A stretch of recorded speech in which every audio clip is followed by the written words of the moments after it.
قسم دې د طالب ډېر لوی مقام دی زما وروڼو ګورې او د عالم د خدای په نزد ډېر لوی مقام دی مولانا رشید احمد گنگوهی رحمت الله علیه یو ځل طالبانو ته درس کاو جماعت کې بار ناستو دی کې ساس کې باران شو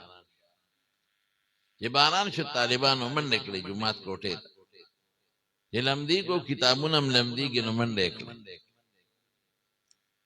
مولانا رشید احمد گنگوهی رحمت الله علیه زر ته طالبانو سپلو ته منډه کړې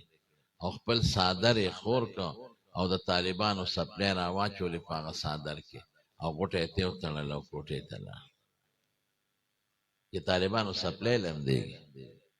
چې کوټې ته لاړ او صادر یې کولاو که او طالبانو قتل چې زمونږ شیخ صاحب خو زمونږ سپلې مونږ پسې راوړې نو طالبانو په چغو په سلګو په جړا شوي حضرت دا دې څوک دا خو غټه بې ادبي زمونږ وشوه زمونږ شیخ به مونږ پسې سپلې راوچتی زمونږ شیخ په خپل قیمتي صادر کې زمونږ سپلې واچوله او زمونږ حضرت شیخ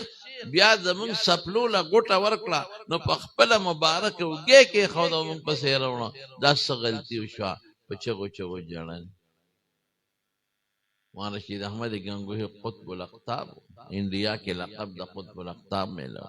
او ته څه وایي وی بچې ستاسو د سپلو قیمت زما د صادر نه ډېر اوچت دی ستاسو د سپلو دوړه زما د صادر نه بهتره ده ولې وی رسول الله صلی الله علیه وسلم فرمایي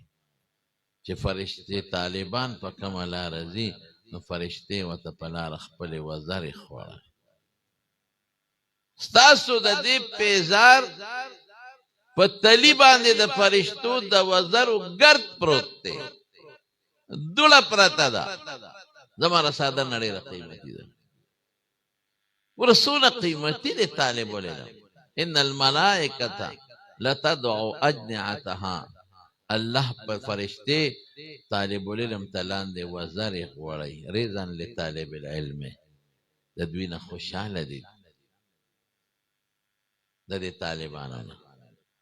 نو نن په مخ د ځمکه قیمتي انسان د خدای په نزد د دین طالب دی زمارونو د خپلو بچو نه